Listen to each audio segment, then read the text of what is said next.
Je remercie du fond du cœur les organisateurs Présence musulmane de Belgique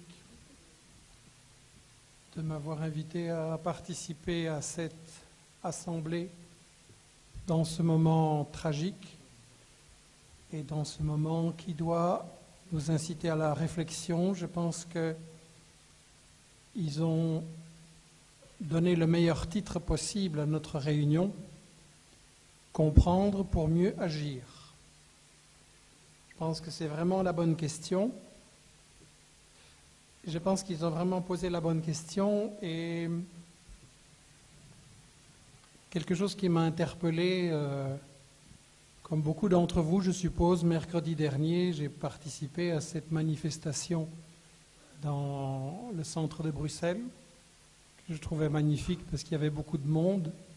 Il exprimait vraiment l'indignation et la combativité aussi. Et j'étais à la fois très heureux et à la fois triste. Très heureux parce qu'il y avait beaucoup de gens et triste parce qu'il y avait trop peu de, vous me comprendrez, de belgo-belges, de gens d'origine belge. Vous êtes sûrement posé la question aussi, mais pourquoi ils ne sont pas là ? Il y a une telle injustice, il y a des crimes, il y a une violation du droit, il y a tellement de souffrances. C'est pas possible que les gens n'aient pas de cœur, qu'ils soient indifférents, qu'ils aiment la guerre, évidemment non. En Belgique non plus, on n'aime pas la guerre et on est contre les injustices. Et donc toute la question est pourquoi ils n'étaient pas là. Et je pense que ça, pour ma part en tout cas, ça doit être au centre de notre réflexion et c'est ça que j'aimerais éclairer un peu maintenant. Je pense qu'ils n'étaient pas là, dit très crûment, à cause des médias. À cause de l'image fausse qui est donnée de la situation en Palestine et de cette guerre. À cause, il faut le dire, d'une série, d'une tempête de médias mensonges qui n'arrêtent pas et qui déforment la réalité et qui présentent l'agresseur comme la victime et la victime comme l'agresseur. Le problème est donc, qu'est-ce que nous pouvons faire par rapport à ça ? Je pense que espérer que les médias vont se corriger, que ça va aller mieux, c'est une illusion parce que depuis 15 ans, j'étudie la façon dont les grands médias en Belgique, en France, en Europe, aux États-Unis couvrent les guerres de nos gouvernements et c'est toujours la même chose. Les médias mensonges se répètent, la diabolisation se répète, faire passer la victime pour l'agresseur, c'est chaque fois. Par rapport à ça, la démarche qui me semble importante, c'est de se dire, nous sommes tous des journalistes, et je voudrais vous encourager en ce sens. J'ai une expérience personnelle à travers un site internet, une lettre hebdomadaire qui diffuse des articles chaque semaine en français, on est en train de le faire en Espagne, en espagnol aussi et bientôt en anglais.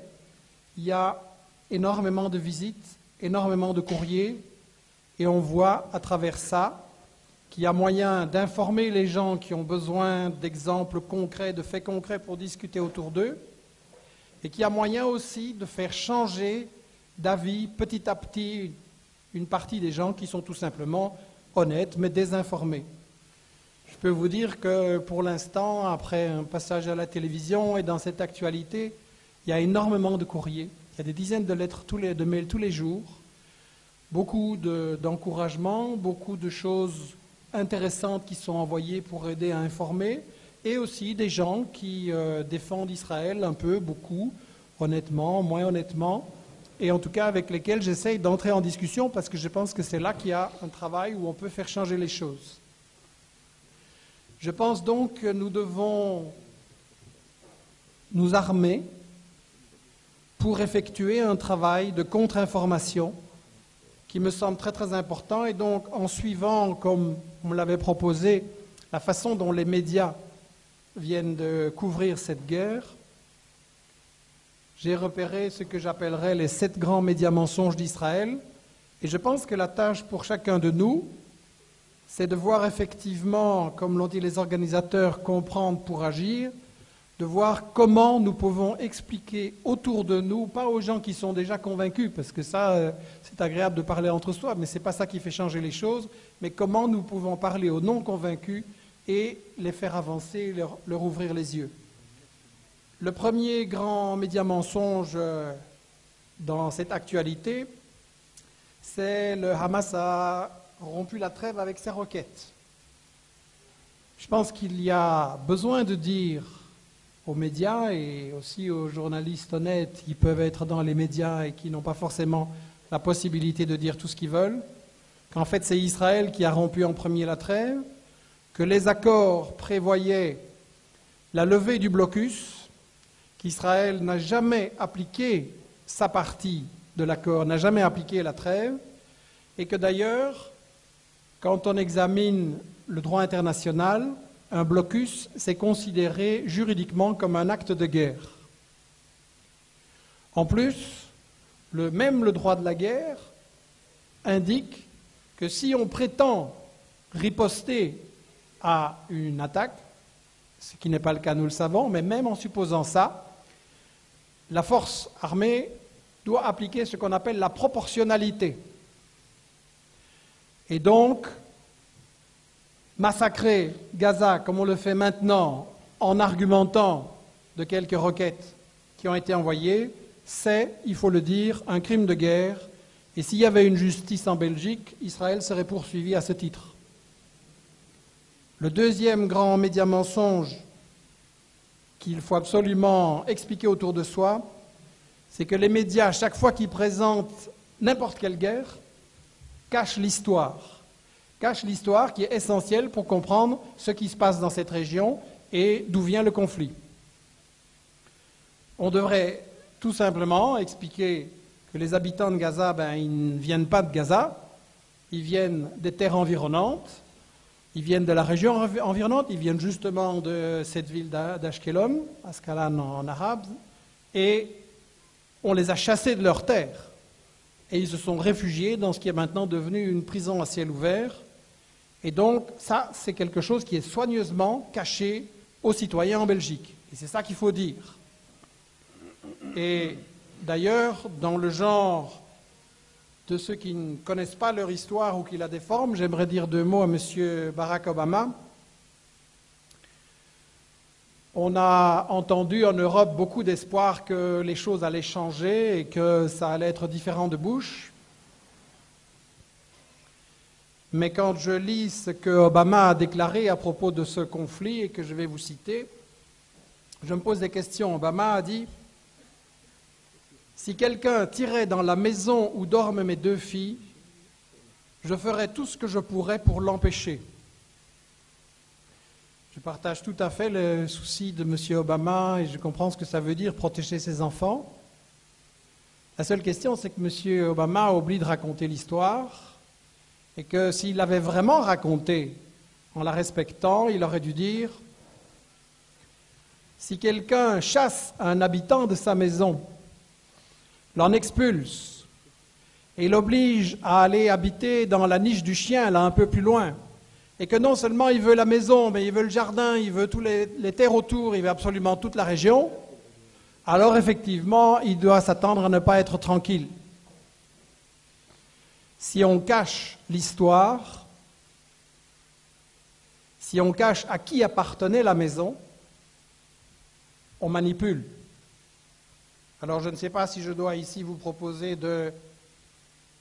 d'organiser une collecte pour qu'on puisse cotiser pour envoyer un petit manuel d'histoire à M. Obama, mais j'ai l'impression qu'il est informé.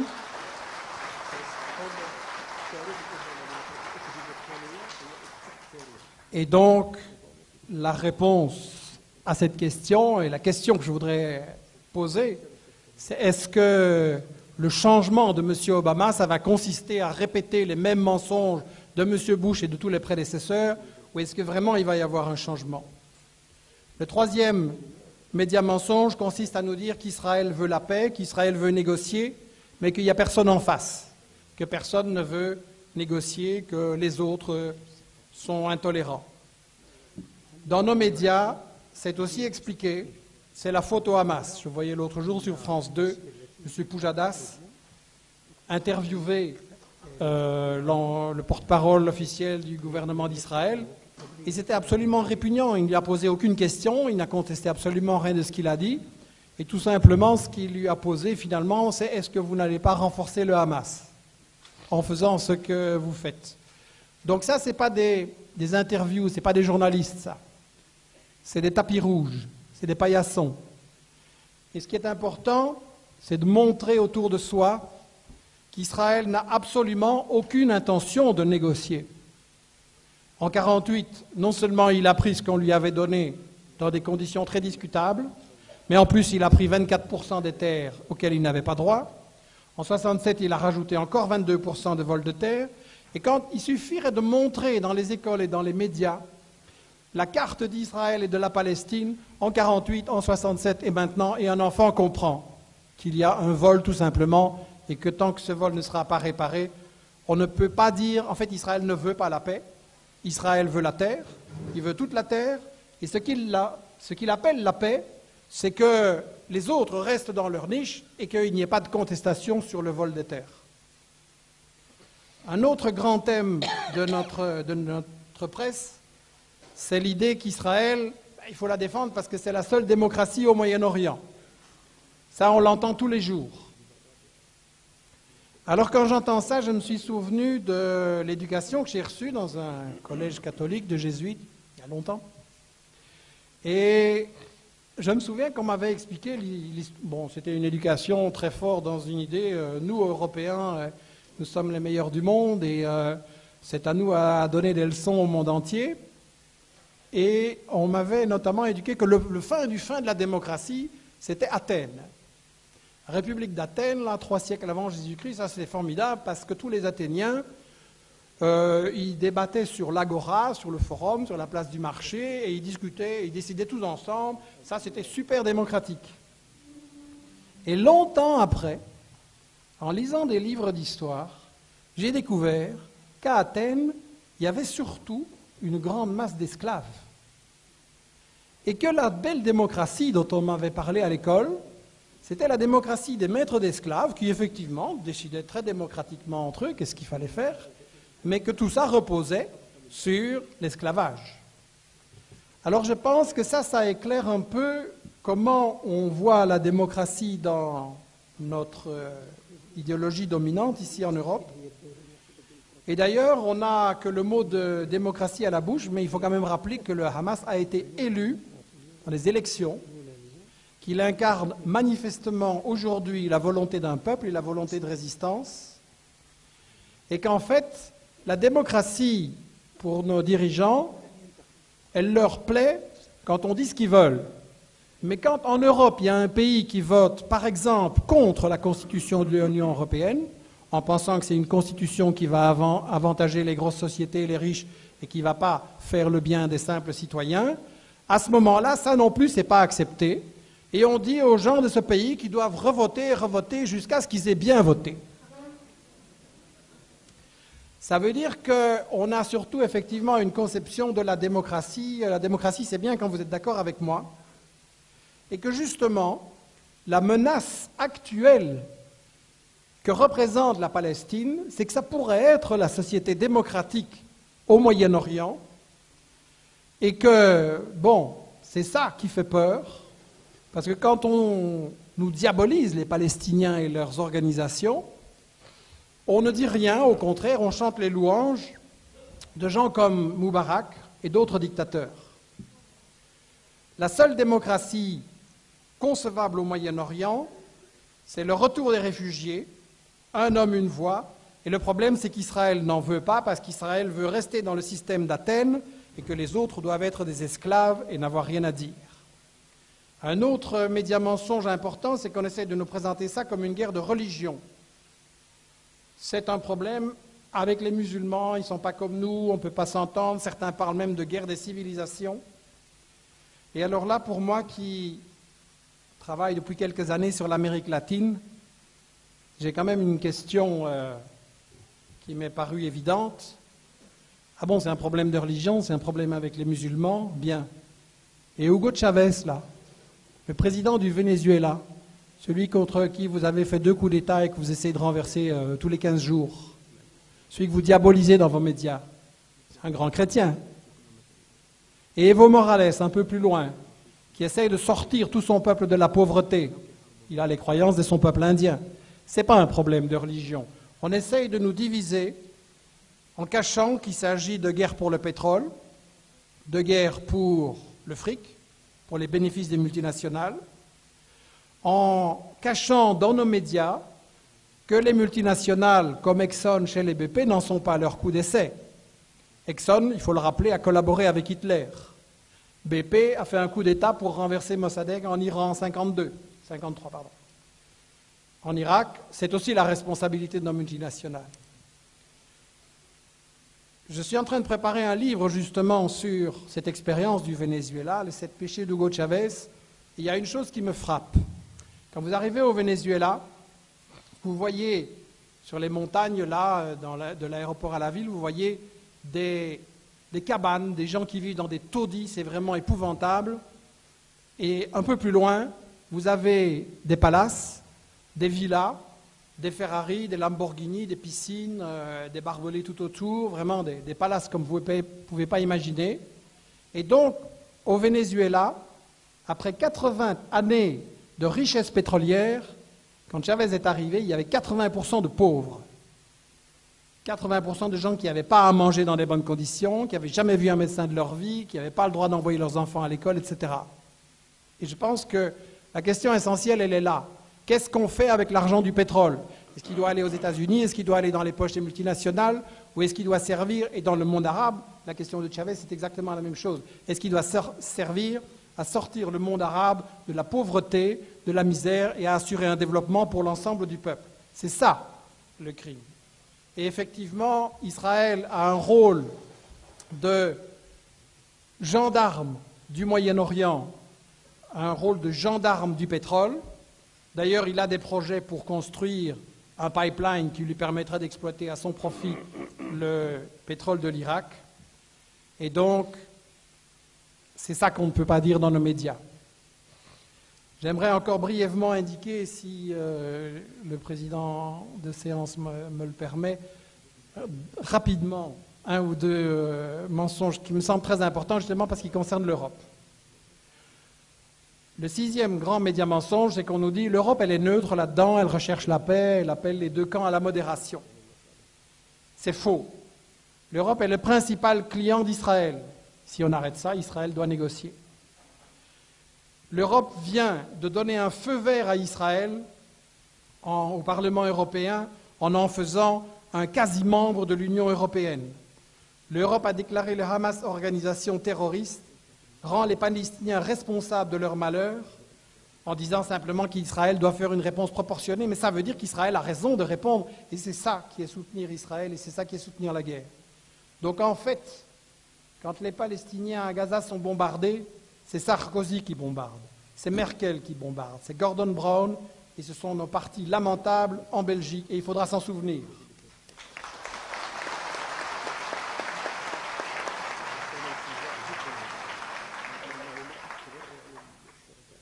Je passe sur le 7e grand média mensonge pour être respectueux et pour en venir surtout à la conclusion qui me semble très importante, c'est-à-dire qu'est-ce que nous pouvons faire. Je pense que c'est vraiment important d'organiser ensemble une contre-information et d'être beaucoup plus performant, beaucoup plus efficace, beaucoup plus organisé. Et j'insiste, une information qui touche les non-convaincus. Je pense que beaucoup de gens en Belgique sont trompés par la puissance des médias pour avoir étudié la façon dont on a présenté la guerre en Irak ou la guerre en Yougoslavie. Je peux vous dire que je pense que parmi vous aussi, il y a des gens qui ont été trompés sur ce que l'OTAN et les États-Unis faisaient vraiment en Yougoslavie et comment ils ont dressé les peuples les uns contre les autres. Et donc, si on étudie ça, vous pouvez vous imaginer comment il est possible de manipuler les gens ici en Belgique, en France, en Europe sur ce conflit, et donc la responsabilité que vous avez de chercher avec eux la vérité dans l'information. Quant à la question que faire et je vais conclure. Un animateur de Radio Almanar a diffusé hier un petit papier que j'ai relayé, que je trouve intéressant, où il indique toute une série de pistes. Axe économique, financier, les projets palestiniens via des ONG sûres. Axe économique et citoyen, boycotter les produits israéliens, cibler quelques produits phares et pas une tonne de produits. Je pense que ça, c'est fondamental. L'Union européenne est le principal client économique d'Israël. Il faut qu'on commence à organiser ce boycott. J'ai suffisamment d'âge pour dire que c'est efficace. J'ai participé dans les années 70 au boycott de l'Afrique du Sud pour son apartheid, à l'appel des organisations noires qui en souffraient. Ça a marché, ça a été efficace, je pense qu'il faut absolument le refaire.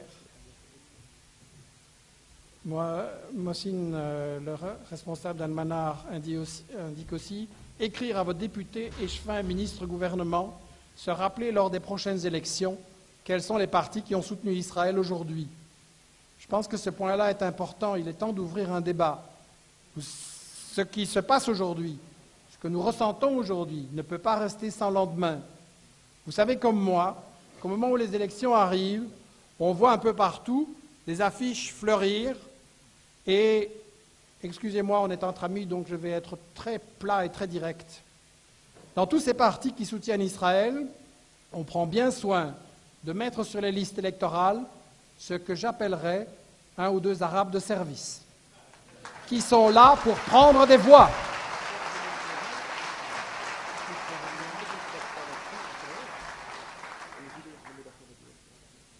Évidemment, beaucoup sont de bonne foi, je suppose, et disent « je vais essayer de changer les choses de l'intérieur ». Il est temps maintenant, depuis 5 ans, 10 ans, 15 ans, qu'ils changent les choses de l'intérieur, qu'il y ait un débat, qu'est-ce que vous avez changé? Et est-ce qu'il n'est pas temps d'interpeller en disant « ou vous continuez à soutenir Israël, et alors on ne vote plus pour vous, ou vous changez », et d'en tirer les conséquences. Je pense que c'est un débat très important, il parle aussi d'alerter les médias, les journalistes, et je pense qu'il a tout à fait raison. Avec l'équipe qui travaille avec moi autour de mon site internet, nous voulons préparer dans les moments qui viennent un document, une sorte de test média qui serait justement un argumentaire pour pouvoir discuter en direction de toute la population ici pour répondre concrètement avec des faits historiques, des citations, parce qu'on a l'histoire avec nous, on a la vérité avec nous et il suffit de bien organiser la façon de la communiquer. Pour conclure, et je pense qu'il faut beaucoup faire de travail en direction des écoles et en direction des jeunes pour leur expliquer qu'on les a manipulés.